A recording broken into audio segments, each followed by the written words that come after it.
Olá, olá. Bom dia, boa Olá, tarde. Pedro, Rosa. Sintam-se todos bem-vindos. Obrigada. Para Bom dia, mais... boa tarde. Bom dia, Brasil. Boa tarde, Angola. E bom dia, Angélica. E boa tarde, Pedro. Bom dia, boa tarde. Bom dia, boa tarde, Rosa. Bom dia para a Angélica e para todos os que estão conectados conosco nessa tarde. Hoje temos assim um assunto no café muito peculiar e muito importante. É verdade que em algum momento da nossa vida nós somos tocados por uma história, talvez até um livro esquecido na estante da escola, ou uma professora que leu em voz alta aquele trecho que parecia falar direito para o nosso coração, ou uma citação que virou guia diante dos grandes desafios. A verdade é que nós somos feitos de narrativas. E entre linhas, parágrafos e páginas, nós encontramos pistas sobre quem fomos, quem somos e quem desejamos ser. E essa conversa de hoje vai ser conduzida nesses moldes. Vamos atravessar os caminhos entre a literatura que nos inspira, a educação que nos forma e também a organização pessoal que nos move. Três pilares que, quando são entrelaçados, nós conseguimos encontrar propósitos, pois eles constroem não apenas rotinas, mas também trajetórias mais conscientes, mais plurais e mais poderosas. E para nós hoje é um grande prazer estar conectado com vocês e com a nossa querida diretora da Editora Esperança, nada mais, nada menos do que Maria Angélica de Oliveira. Maria, sinta-se bem-vindo e sinta-se abraçado. Muito obrigada. Adoro quando eu penso. Ai, gente, obrigado. É muito bom estar aqui. Esse é um assunto que eu gosto bastante, porque a gente sempre começa em algum lugar, né?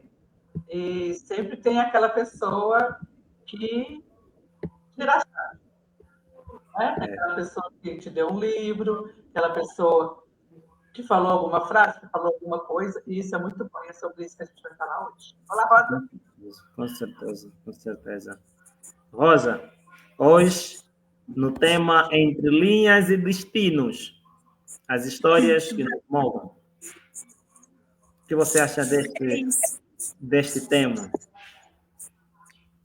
Quando tive o primeiro impacto, ou tive a primeira apresentação com o tema, já me senti uma criança perdida no século XXI. Senti já uma criança. É uma ideia que nós temos de nostalgia. São temas que nos remetem à infância, à adolescência. E ler um pouquinho disso levou-me a recordar que Bala Rei Leão, para Angola, nós, a Angélica, nós em Angola temos um texto que Bala Rei Leão, que já foi trauma para alguns estudantes porque é longo, mas hoje também, quando olhamos para nossas crianças e temos a ideia de ler de novo, sentimos aquele gosto da infância. Então, foi isso que eu senti quando tive acesso ao tema. É verdade, é verdade. Angélica e Rosa, especialmente, conseguimos ver aqui nessas palavras introdutórias da Rosa também, que aqui estamos a falar de um entrelaçar entre o poder transformador da literatura, ou da leitura, né? Neste contexto, Angélica, a literatura realmente pode moldar a nossa visão do mundo, da maneira como nós encaramos ou enfrentamos a vida no dia a dia? Pode mudar? Bom, há dois eixos aí, né? Eu penso assim que tudo tem um pró e tudo tem um contra. Ok. Né? Ela pode expandir seus horizontes, né? Ela pode desenvolver sua empatia, e ela pode tanto oferecer novas perspectivas, como ela pode reforçar alguma crença limitante, quando você não tem diversidade de leituras. Caso você tenha só um tipo de leitura, você não tem acesso a outras formas de estilos de leitura, isso fica um pouco limitado. Eu vejo transformação desde que você tenha acesso a vários estilos e níveis de leitura. Aí eu vejo como transformação. Até porque a maneira como nós focamos ou encaramos o mundo pode ser visto de várias formas, né? Isto depende muito também das nossas experiências, da maneira como nós interpretamos. Qual é a sua visão, Rosa, com relação a esta abordagem? Como a literatura... Acredito que... Pode continuar, Pedro. Estou ali a ouvir. Sim, eu dizia qual era a sua visão, né? A Angélica mostrou aqui um lado positivo daquilo que é a literatura, não é? Daquilo que é a literatura, de como ela pode moldar também a nossa visão, a maneira como encaramos o mundo. Na tua perspectiva, coadunas com a mesma ideia?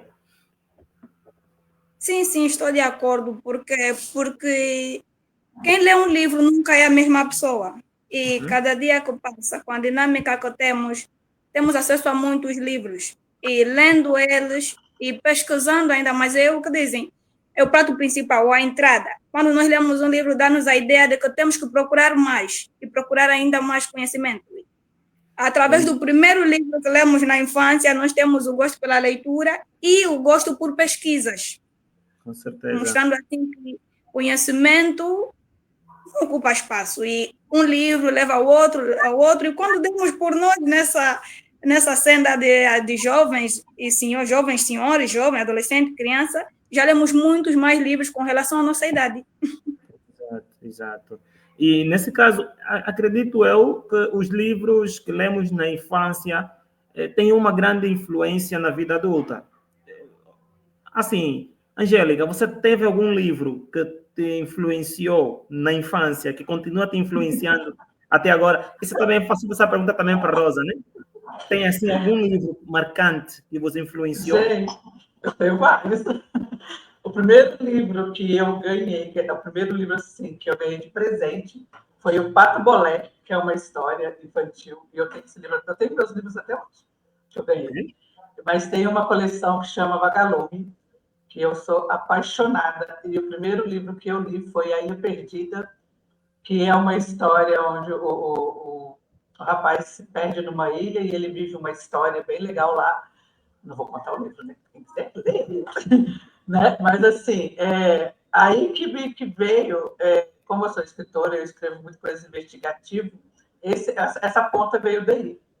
Né? O Pato Bolé é uma história muito bonitinha, que conta a história do patinho, né? Que queria ser alguém na vida, né? E isso vai moldando a gente. Li vários livros, Poliana Moça, que é uma cultura nova, que fala sobre a adolescência, que é mais o nicho de adolescente, né?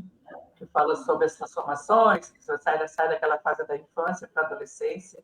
E esses da série Vagalume teve vários que viraram filmes, e isso é muito legal. Hoje, tem um que chama O Crime do Padre Amaro, que é também da série Vagalume. Na época eu não entendia. E hoje, assistindo o filme, eu vi a profundidade do filme, do livro. Né? A história, como que eles sutilmente contaram uma história de um crime, né? Porque nessa história o padre tem um caso com uma menina, essa menina engravida, né? E ele não queria o filho e ela morre no aborto. Olha para você ver a profundidade. Aí eu falei, na época eu não entendia isso. Para mim, porque era tudo muito romantizado. Hoje não tem mais esse romance. É muito cru. Então você entende a história, né? Ali na real. Então tem algumas coisas assim que eu gosto muito. Tem a literatura brasileira, principalmente. Eu sou muito apaixonada pela literatura brasileira. Muito bom. Rosa.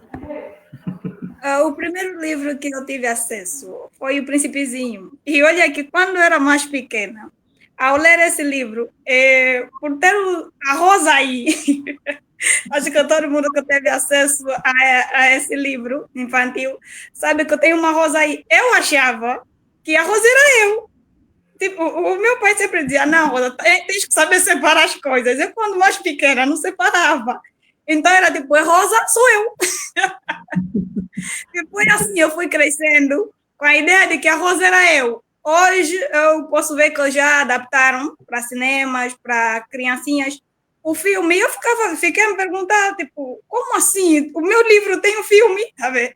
E foi o mesmo que aconteceu quando eu entrei para a adolescência. E não, na adolescência, tive acesso a um livro, A Minha Vida é um Filme. Eu também não sabia que tinha um filme.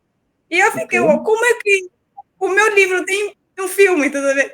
E foi isso, eu tive experiência com o Príncipezinho, eu aprendi muito sobre ter paciência e ter força de vontade.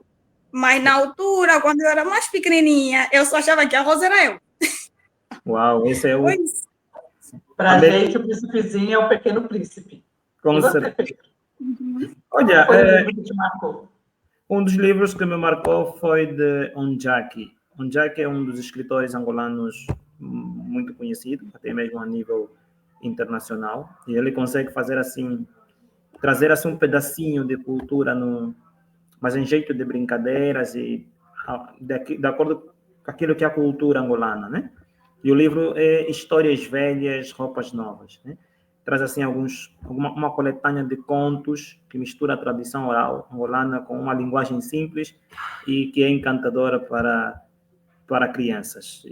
Então isso realmente moldou-me, levou-me a conhecer ainda mais aspectos ligados à cultura angolana. E hoje continua, né, moldando assim a minha personalidade. Olha, está conosco também nesta tarde, está conectado, não queremos deixar passar esta deixa, o Flávio Vidigal Guimarães, um fiel telespectador, diz: bom dia, Pedro Dias, bom dia, Rosa Rodrigues, bom dia, escritora Maria Angélica. Sinta-se abraçado, estimado Flávio. E o Flávio continua dizendo, né? Angélica, a memória nos traz os efeitos em nossa mente, o futuro, os nossos desejos. Qual o futuro de um livro que desejaria ler? Que impressões desejaria na experiência, na leitura? Esta é para ti, Angélica. Qual impressão eu gostaria de ter quando eu estou lendo o livro? Ok. Primeiro, que ele seja autêntico, né? Que aquilo que o autor pretende passar ali seja coerente, né, com o que realmente é na vida real. Porque às vezes as pessoas elas extrapolam, tudo bem. Extrapolar é quando você está escrevendo distopia, que é uma coisa que é surreal, né? Que é uma coisa que, infelizmente, em alguns países, eu acho que de vocês também vivem essa distopia, né? Que é sempre guerra, guerra, guerra. E a gente, aqui no Brasil, a gente não tem essa realidade, né? Eu vejo isso, entendeu? Assim, que eu tenho que sentir ali que realmente o autor esteve presente naquele livro. Né? O autor esteve ali e que ele viveu, não que ele viveu o que passou ali, mas que ele, na sua consciência, no seu jeito de escrever, ele realmente, né, ele viveu a experiência de escrever o livro. Porque tem muitos livros rasos que a gente não que a gente lê, mas a gente não sente conexão com o autor. Né? Então, eu penso assim, se o autor se emocionou escrevendo um livro, ele vai emocionar outras pessoas. Eu emociono demais, gente, eu choro até. Rosa, fala assim para nós. É verdade que ler alguns autores, né, de diferentes culturas, vocês acreditam mesmo que isso nos torna mais empáticos? Falando da empatia. Olha, acredito que sim. Por quê? Porque ao ter acesso a escritores de outras regiões ou países, né, nós aprendemos muito sobre a cultura. Aprendemos muito como é que é o dia a dia de lá, quais são as dificuldades que eles têm. Então, permite-nos também nos colocar no lugar deles. É isso. Partilhas da mesma ideia, Angélica? Ou tens uma contrária? A empatia, sim, depende, mas no contra. A compreensão amplia, mas depende da nuance. Depende muito do que da cultura da pessoa. E se for uma cultura sem contexto adequado, eu acho que vai gerar mais uma sensação, não é uma sensação boa, né? A pessoa não vai ter empatia, porque não está batendo a cultura com o contexto. Isso também é um cuidado que tem que ter quando a gente quer escrever. Assim, o livro que eu estou escrevendo, ele relata, foi até interessante, porque o livro, aquele que eu te mandei, o Pedro, Lucas, Lucas é meu gênero, gente. O Pedro, aquele que eu te mandei, eu não sei se você teve a mesma percepção da Jaque. Ela achou que era um livro histórico, de um lugar histórico. Okay. Sabe, assim, a história. Não era essa a ideia. Então, assim, aí já muda a minha percepção em cima do meu livro. Olha para você ver como que a cultura que eu mostrei no livro não está batendo com o contexto. Aí ela falou assim, eu imaginei como se fosse, não histórico, que fala assim, é uma época histórica, né? Como se você estivesse vivendo uma época histórica, por causa das dificuldades que tem no livro. Aí eu falei com ela, hoje em dia também, a gente pode até não ver, mas tem as mesmas dificuldades de formas diferentes. Certo. As mesmas dificuldades. Ainda existe como eu e Julieta, coisas proibidas, né? Tramas. Você vê isso pelas novelas mexicanas, que adoram fazer isso. Né? Então, assim, e a gente adora assistir, né? Nunca vi gostar de assistir novela mexicana. Então, assim, é isso. Causa empatia? Causa, mas se não tiver um contexto, causa mais um incômodo. Um incômodo. Então, nesse caso, eu penso que é necessário que o leitor, ao fazer uma leitura, independentemente de qual livro ou do autor e qual é a cultura, é bom que se situe no tempo e no espaço para tentar aquilo que a Angélica mencionou sobre as nuances, né, culturais, o contexto, a época. Até certo ponto, ajuda a vencer, claro, preconceitos, né? Talvez acabamos por conhecer mais sobre a cultura daquele autor, e isso é algo muito bom. Mas para nós entendermos, de facto, se é este o objetivo que ele quer transmitir, é necessário levarmos em conta todas essas preliminares, né? De conhecer um pouco da cultura, beber um pouco. Isso nos ajuda a entendermos melhor o que o autor quer nos transmitir. Por isso que é bom leitura crítica, né? Porque quando a gente pede para pessoas assim que nunca leram um livro nosso, não, da Jaque, ela é ilustradora, mas ela é bem crítica na leitura dela. Igual assim, eu pedi para o Pedro ler meu livro, o Pedro nunca leu um livro meu. Então, ele vai ter uma ideia crítica a respeito daquilo que ele está lendo. Certo. Né? Aí a Jaque teve esse sentimento, porque o livro que ela ilustrou é completamente diferente desse livro que eu mandei para ela. Okay. Né? Aí ela falou assim, vou colocar aqui as minhas percepções, e é isso. Aí eu fiquei pensando, tem lógica e não tem lógica. Aí eu tenho que... Então, são coisas que a gente tem que pensar, ir lá no livro e ver aonde que está fora de contexto. Porque senão, a mesma sensação que ela teve, os meus outros leitores também vão. É, verdade. Rosa, não nos deixa. O navio ainda não atracou. É verdade que toda leitura... É verdade que toda leitura é enriquecedora até certo ponto, porque agrega em nós algum valor, né? Algum valor talvez cultural, talvez em termos de conhecimento científico e não só. Mas vocês acreditam que algumas podem ser prejudiciais? Porque hoje eu vejo muitas pessoas pegam um livro de um autor, pegam uma dada frase, né? Algo que o autor diz, e levam aquilo como a mais pura verdade irreversível. Por exemplo, alguns dizem, né? Aquela frase, o amor não tem idade. Então as pessoas acham que pegam essa frase, como é de um autor conhecido que eu gosto, então levam isso para a vida toda. Vocês acreditam que algumas literaturas podem ser prejudiciais? Ou todas elas Sim. São enriquecedoras? Qual é a vossa visão? Existem sim livros ou literatura que são prejudiciais.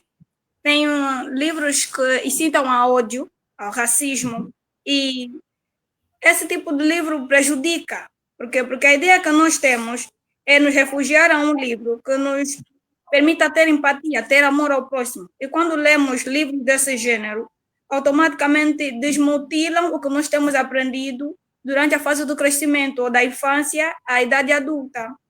Ok, muito bom. Muito bom. Angélica, qual é a tua visão? É o que eu estava falando antes, né? Se você não tem uma visão crítica, né, você acaba absorvendo para você o preconceito, acaba aquela miscigenação, né?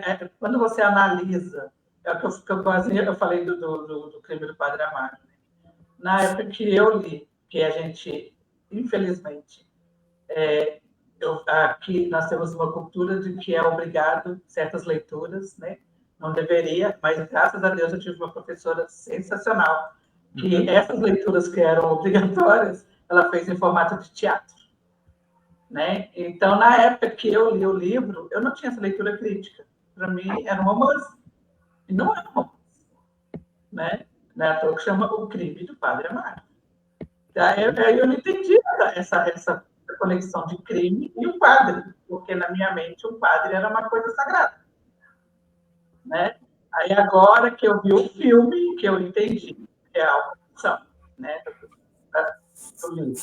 Mas é o que acontece. Quando você tem uma leitura que é obrigatória, você lê com a mesma vontade de uma leitura livre. Assim, eu vejo, hoje eu tenho toda a coleção da literatura brasileira,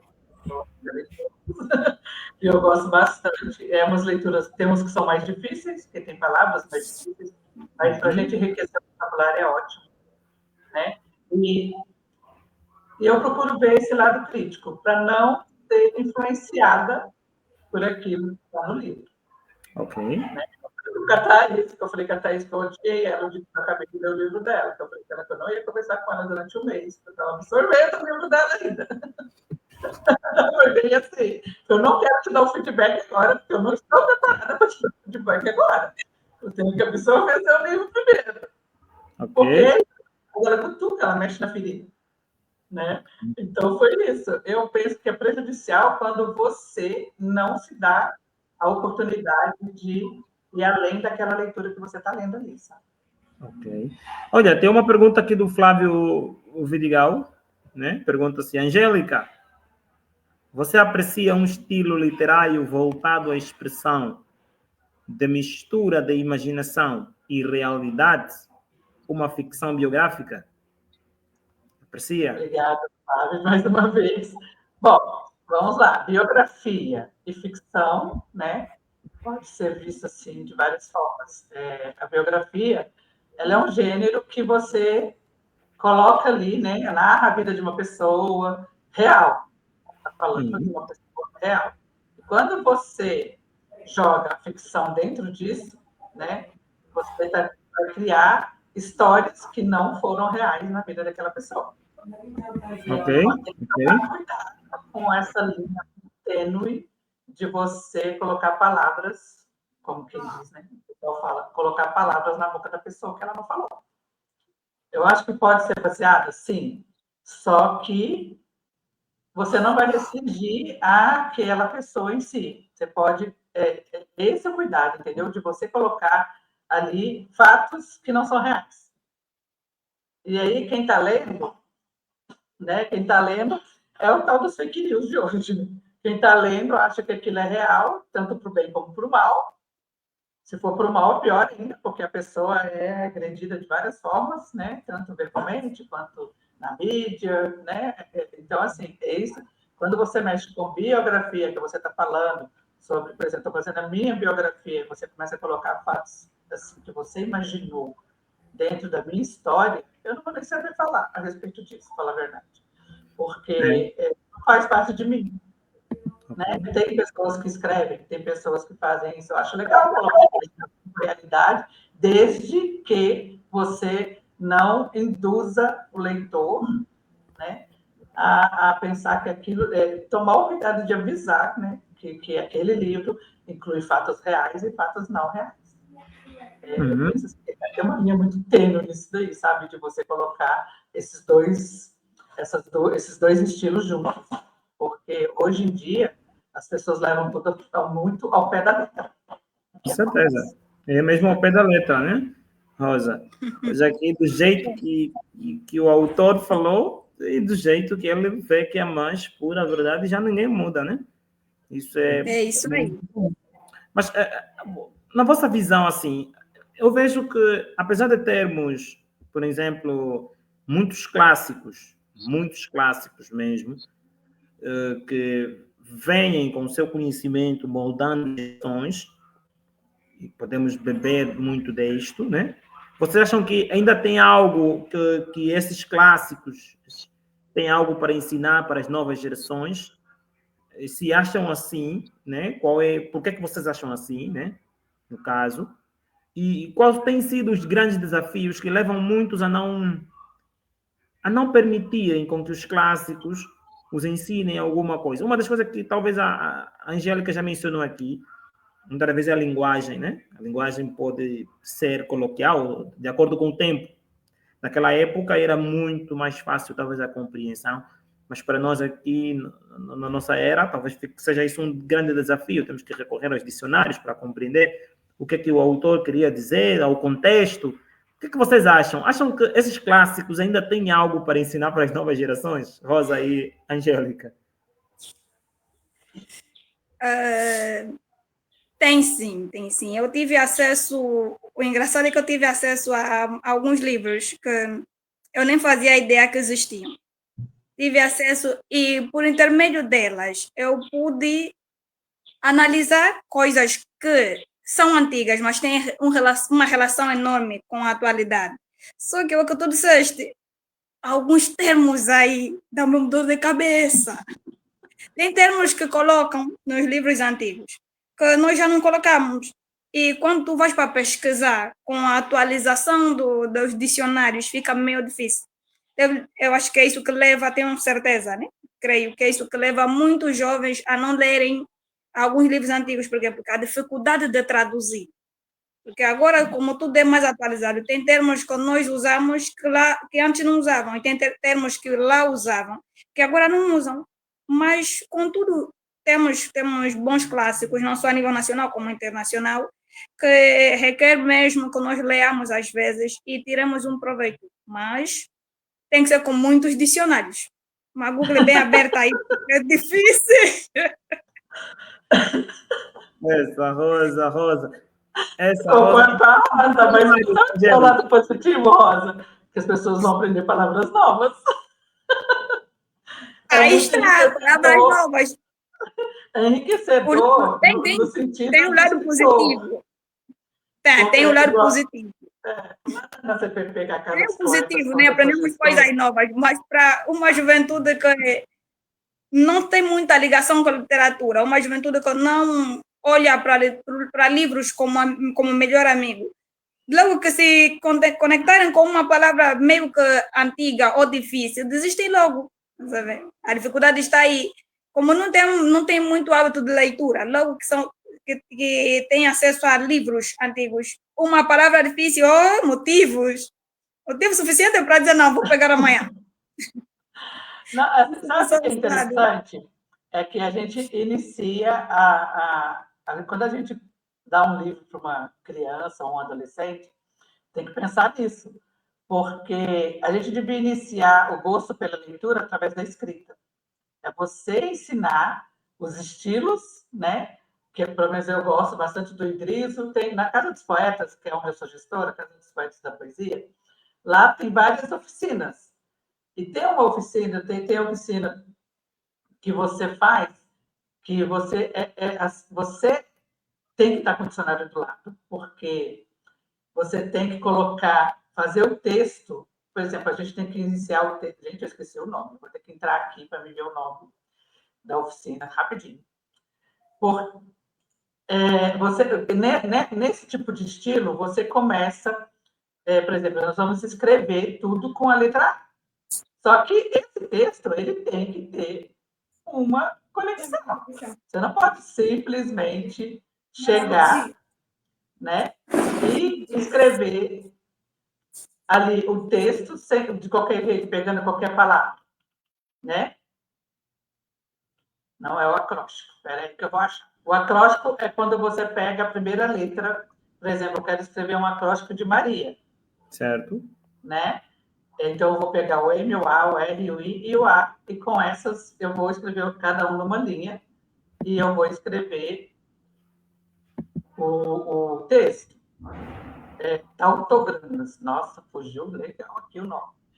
O tautograma, o que é? Todas as palavras do seu poema tem que começar, por exemplo, com a letra D. Né? Mas tem que ter sentido. Né? Eu vou até ler um para vocês aqui, que é da Edith Lobato. Que boa. Carteirinha. Tá? Isso chama o tautograma, porque inicia com a letra D. Chama drama. Dentro desta devasta desilusão, deixaste dias dourados de desalentos, decorados da desportadora. Dúvidas, descrenças, desamor, desconfiança, dubiedade, dissimulação. Doravante deflagraram desrespeito, definharam delgados desejos. Dentro desta devasta desilusão, depurando decrépito desgosto, devora-me desgraçada decepção. Diversos demônios dormentes desvirtuaram doces delírios, desnudaram delitos devastadores, deflagrando dramática despedida. Uau! Tá uma minha boa. Escrever um negócio desse. Quer dizer, lá na Casa dos Poetas, depois eu vou mandar o link aqui para quem quiser participar da Casa dos Poetas, tá? Eu sou gestora lá, vai fazer 10 anos, parece que tem a Casa dos Poetas. Não, 9, né? Que é 2000. Não, 10 anos vai fazer esse ano. Eu entrei logo no início e lá tem várias oficinas que é muito legal de você aprender a escrever. Esse daí você tem que estar condicionado do lado. Porque, por exemplo, você quer escrever sobre amor. Aí você tem que escrever, né? Dependendo do que eu sou muito pro lado dramático, né? Eu vou mais pro lado da morte. Pro lado do Romeu e Julieta. Então, assim, sai aquelas coisas. Então, engraçado que vem palavras na sua mente que você nem sabe que existe. Né? Que você nem sabe que aquela palavra existe. Você vai no dicionário e bate direitinho com o texto que você está fazendo. Ok. E é muito interessante como é que o cérebro da gente é. Olha, Angélica, mais uma vez o Flávio Vidigal traz-nos aqui a atenção. Diz aí, Angélica, a questão do texto do real, dos factos e das ideias da realidade. O jornalismo literário é esse tipo de gênero que pode tornar a narrativa de uma história mais interessante e informativa. Fala aqui, né? Bom, deixa eu assimilar aqui. A questão da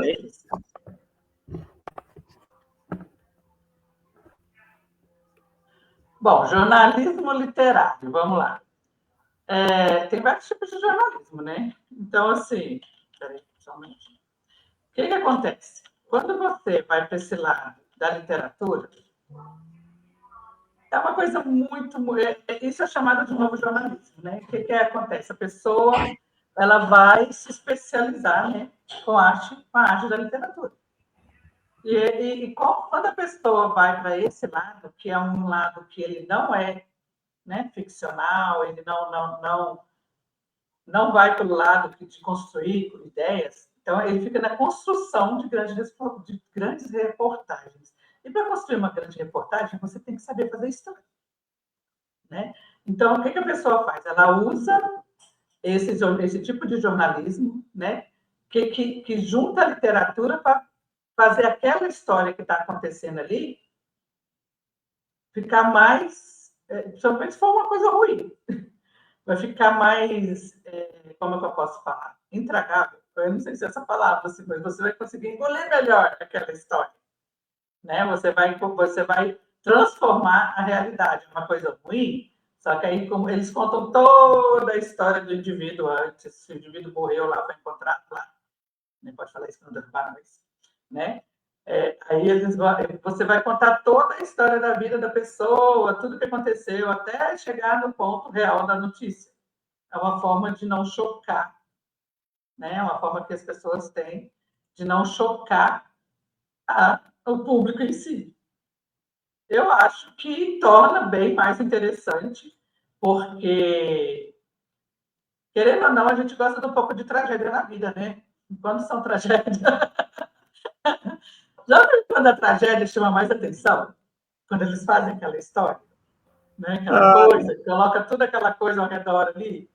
Se não tiver uma notícia, você pode ver que até os contos infantis, eles focam na publicidade, na parte dramática do negócio. Ok. Não é? E parece que é esse lado que mais chama a atenção, né? Que mais chama atenção. É mais ou menos, torna mais interessante? Torna, não sei se torna informativo, né? Mas é mais interessante. Então tá aí, né? Para aqueles que estão conectados conosco, uma boa tarde, um bom dia. Sintam-se novamente abraçados. Estamos em direito aqui no programa Café à Moda Esperança, um projeto da editora Esperança. E quinzenalmente nós estamos aqui para mais um café que traz aqui grandes novidades. E hoje nós estamos a falar sobre um tema muito interessante, entre linhas e destinos, as histórias que nos moldam. E estamos aqui a apreciar, junto com a nossa maestra, a Maria Angélica de Oliveira, e com a Rosa Rodrigues, estamos aqui então a conduzir este café. Venha e toma conosco uma xícara e leve daqui conhecimento e coisa boa para agregar na sua memória aspectos interessantes que lhe farão evoluir. Rosa, estamos aqui a falar com a Angélica sobre algumas coisas muito interessante mesmo. Mas o que vocês acham também? Acreditam que a leitura pode ajudar alguém a descobrir a sua identidade, descobrir a si mesmo? Há, assim, algum livro, caso seja o sim de vocês, que realmente vos ajudou a se autodescobrirem? Rosa, essa é contigo aí, não nos deixa. Existem livros, sim, que nos levam ou nos permitem. Existem livros que nos permitem conhecermos a nós mesmos. Eu, por exemplo, já tive acesso a alguns livros mais diretamente ligados à psicologia. E eu pude entender o meu verdadeiro comportamento. Eu tive acesso a livros de alguns psicólogos ligados à literatura, que me fizeram entender qual era o meu conceito da vida, que estava errado, ou não tão errado assim, né? Mas como é que eu devia encarar a vida desde o momento que eu li o livro e para o futuro. Quais são as vantagens e desvantagens dos meus comportamentos. Então, existem sim livros que nos fazem realmente mudar e descobrir o que nós somos. Eu, por exemplo, tive um dos livros que marcou-me muito, foi o de Eckhart Tolle, O Poder do Agora. Ele, na verdade, fala sobre a importância de vivermos o presente, deixando para trás ansiedades e arrependimentos. Eu acho que, não sei se é possível deixar na íntegra as ansiedades. Em algum momento nós vamos nos sentir ansiosos, né? Mas a ideia é, apesar da ansiedade, não deixar de viver o agora. Eu tenho esse livro. Ele é muito bom. É claro. É um dos livros que mudou realmente minha visão de vida. É viver o agora. Ok. É interessante, né? Eu gosto muito dessa literatura que você traz a pessoa para o momento. Sabe? O momento de agora. Que seja livro de autoajuda, psicólogos. É interessante isso, porque você vê tanto livros, quanto lives, quanto... né, no YouTube tem bastante vídeos referentes a isso, que traz você ali mesmo. Espera aí, vamos lá, a realidade é aqui agora, não adianta você ficar sofrendo com uma coisa que não aconteceu, e se já aconteceu, já aconteceu. E esse livro traz isso, né Pedro? Eu também tenho esses livros assim, que mudam a minha personalidade, talvez não mude, entendeu? Mas mude minha forma de ver a minha realidade, é diferente. É que concordamos que um livro pode mudar uma vida. Pode mudar uma vida, com certeza. É o que eu tivera dito no princípio. É difícil alguém que lê um livro ser a mesma pessoa. E assim, numa visão mais clara, Angélica, alguns usam personagens fictícios para poderem dar vida, talvez a um romance, a um conto, mas outros usam personagens ou cenas reais né? Histórias de pessoas reais. Assim, na tua visão, Angélica, qual desses podem ensinar-nos mais? Ou será que cada um tem a sua vantagem, os seus pós e contra?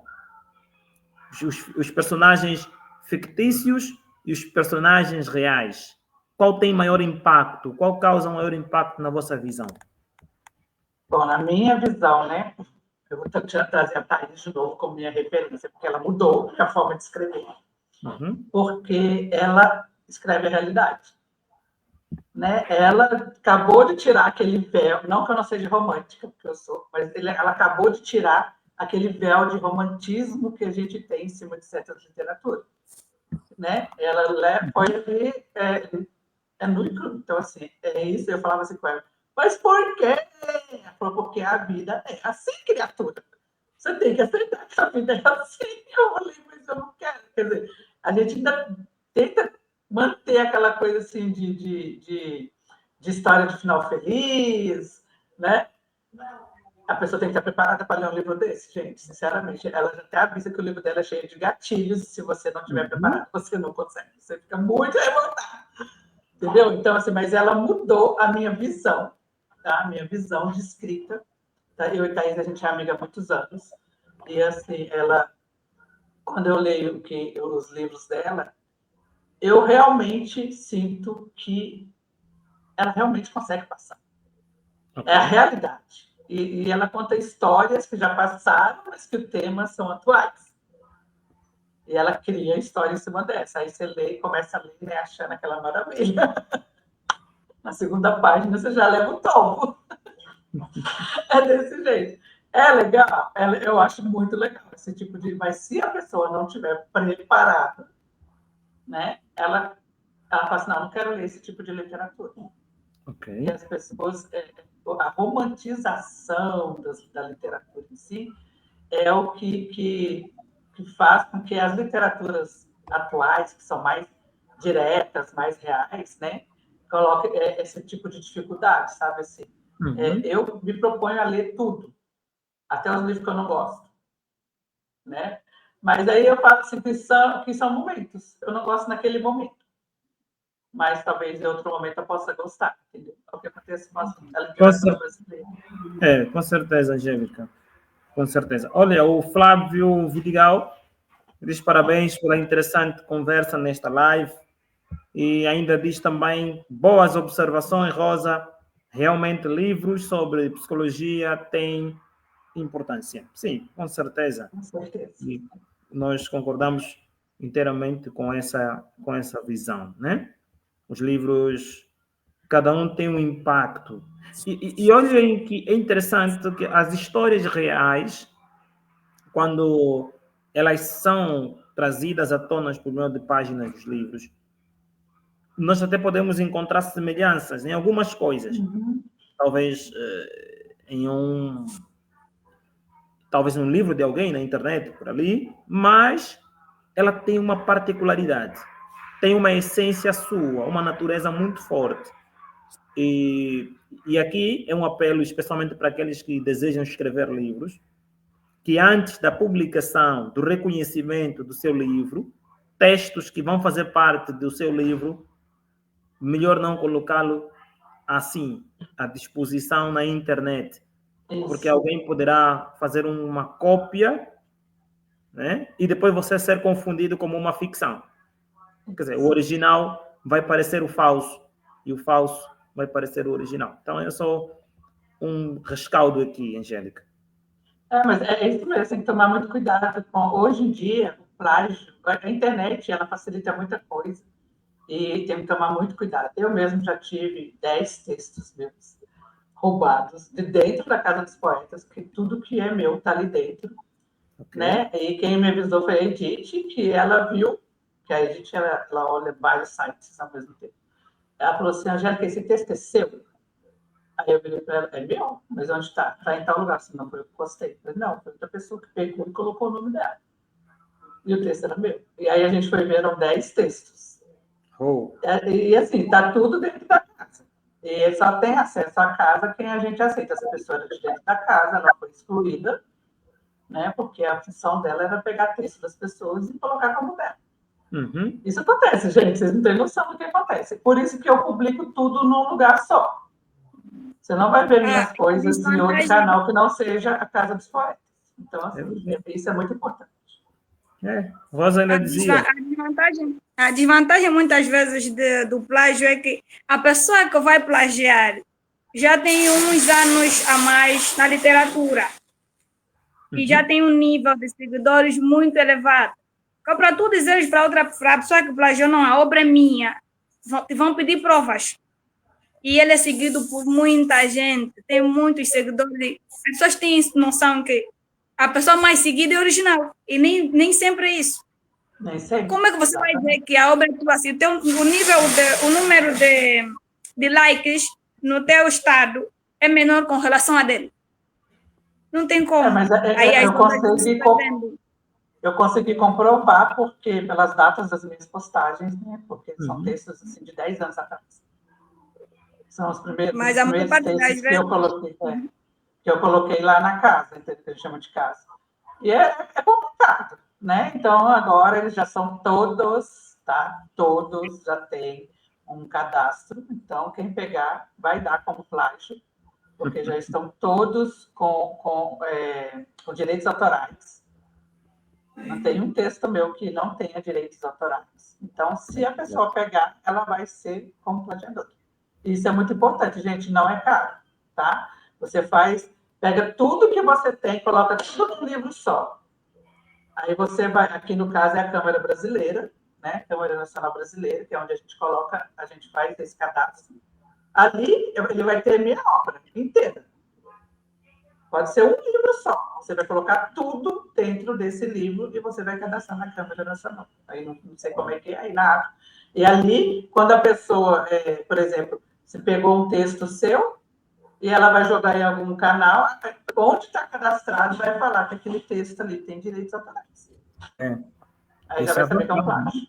É muito importante você registrar os textos. Isso quem me ensinou foi um rapaz que eu fazia um trabalho para ele, chama Eduardo Luquedes, e ele falou que pode ser assim, um verso, é seu registro. É interessante isso, né? Certo. Bom, vamos continuar. Rosa, tu tens que... Os teus inscritos estão todos registrados? Ainda não. Me dá aqui o dinheiro que eu vou registrá-lo lá na minha biblioteca, internacionalmente falando, na minha biblioteca. Tu me passas aqui o dinheiro e eu vou registrar, mas... Gente, é muito barato. Eu estou falando para vocês porque eu tenho acesso, entendeu? Vai estar registrado em nome de quem? Eu acho. Não é tão caro assim. Hoje mudou muito no Brasil essa questão de você registrar sua nota. Antes era bem caro. É verdade. Angélica. Não, mas agora estamos a limitar e vamos manter o equilíbrio, né? O lado bom e o lado ruim da internet. Certo. Rosa, se você me dá os teus inscritos, eu faço questão de registrá-lo na minha editora. O seu nome. Internacionalmente, em meu nome. Pode ter certeza disso. Não, já te paguei! Fica como? Me pagas e eu vou preservar a informação.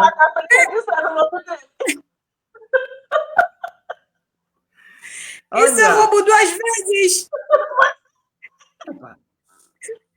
Mais vale te roubarem 2 vezes, teus inscritos estarem guardados do que te roubarem uma vez e não sabendo depois parar. Tu vais ganhar ainda mais. Sim. Jesus. Mas pelo menos tens a oportunidade de vê-los sempre que precisar. Mas o meu nome. Desisto. Não atira a toalha no chão. Olha, o Flávio não faz isso. Diz que não se pode negar que muitas pessoas se sentiram mais identificadas com elas, com livros literários da cultura universal, pois neles eles puderam saber algo relacionado à psicologia, à filosofia, à religião, sociologia e às artes. E daí foram atraídas pelas tais ciências humanas. Claro, estamos aqui a falar daqueles clássicos e é com base neles que este aparato todo, este conhecimento que a maior parte das pessoas tem, os grandes autores hoje, e não só a nova juventude, ou a nova geração de escritores, têm vindo a beber e têm se beneficiado muito dessas pegadas dos grandes autores, né? E nós isso não negamos, Flávio. Com certeza, com certeza. Estamos terminando o nosso programa. Estamos terminando. Já! Conversa quando boa, dura pouco. Parece que o tempo... fazer o número 2 desse, porque ficou tempo não perdoa, Angélica. O tempo não perdoa, especialmente quando a conversa está boa. Isso é sinal de que o próximo vai cuidar. Olha, Angélica, talvez você e a Rosa, talvez você já tiveram uma sensação assim, com aquela amiga ou aquele amigo com quem você fala muito. Quando vocês dão conta, está tarde. Então, você acompanha ele e chega quase à casa dele. Depois ele te acompanha e chegam no meio. E aí vocês decidem, olha, tu vais, eu também vou, porque a conversa quase que não acaba. É assim também aqui, quase que não acaba a conversa. Mas estamos mesmo terminando. Estamos mesmo terminando. Conselhos para aquelas pessoas que apreciam uma boa literatura, uma boa leitura, né? E que esperam ser moldados por meio dessas histórias, por meio dos livros. Que conselhos vocês deixariam, assim, na vossa visão? Aproveitem o máximo possível da literatura, não só moderna, mas as antigas também. Se permitam pesquisar, conheçam mesmo o significado das palavras difíceis, porque pode parecer algo sem lógica agora, mas futuramente será algo beneficiado. Tu serás beneficiado, será algo bom para ti. E sonhem, né? Sonhem, usem a imaginação, mas saibam diferenciar o errado e o do certo. E se permitam ter a livre escolha, o livre-arbítrio, a opinião própria. Isso. E, Angélica? Isso mesmo. Eu vou só complementar o que a Rosa falou, porque quando a pessoa se dá a oportunidade, né, mesmo se ela não goste, tá? Porque a gente não aprende, sabe, gostando de tudo, a gente não nasce gostando de tudo, a gente vai, né, vai pegando pedacinho aqui, pedacinho ali, dessa literatura eu gosto, dessa eu não gosto, né? Mas o que acontece com as literaturas difíceis, né? O seu conhecimento, a sua aprendizagem, você vai ter uma ampliação, nossa. Tá? O seu conhecimento vai ser, assim, ampliado de uma forma que você não vai querer voltar para aquela que é rasa, para aquela leitura rasa. Você sempre vai querer se aprimorar mais, se organizar mais. E, assim, gente, ler é igual escrever. Quem escreve, lê. Porque não tem como escrever sem ler, né? Se você gosta de escrever, treina também a leitura. Né? Os maiores escritores são ótimos leitores.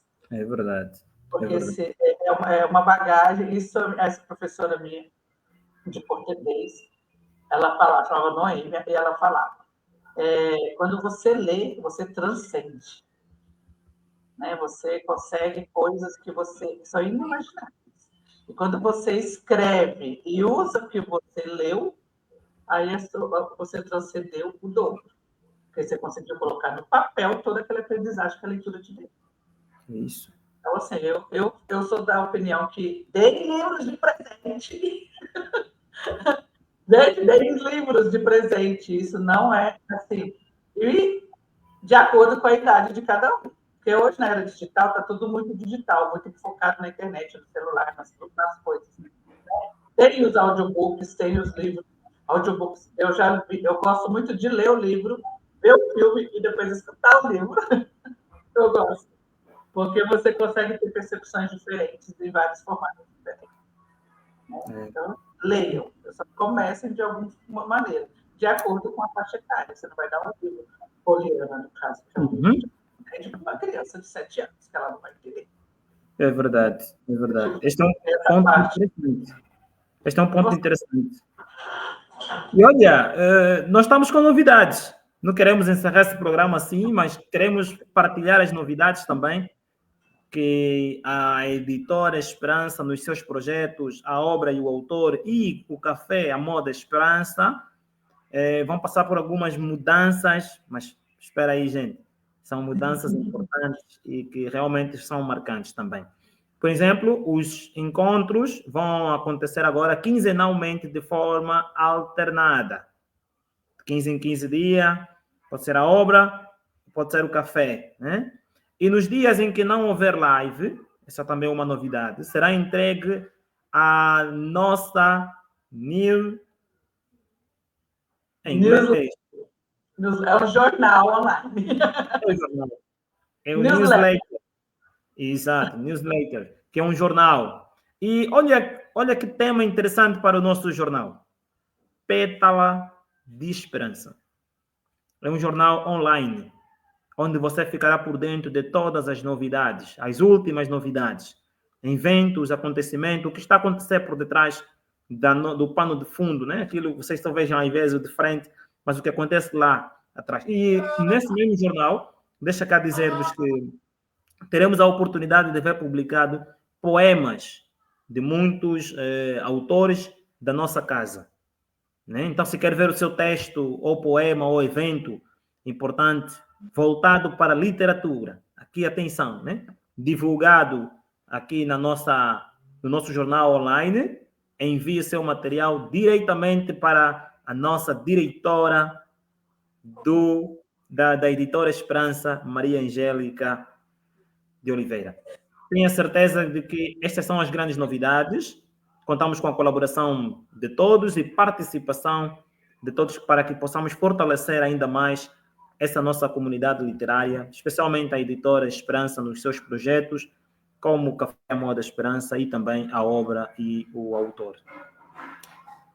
Angélica, Rosa, é sempre um prazer estar conectados com vocês, sentir-vos de perto. E num sábado como este, repleto de muitas bênçãos da parte de Deus, temos certeza que tocamos os corações com a mensagem que transmitimos, tendo como base a literatura. Foi bom estarmos juntos, foi bom estarmos conectados. Um bem-aja para vocês, um chicoração.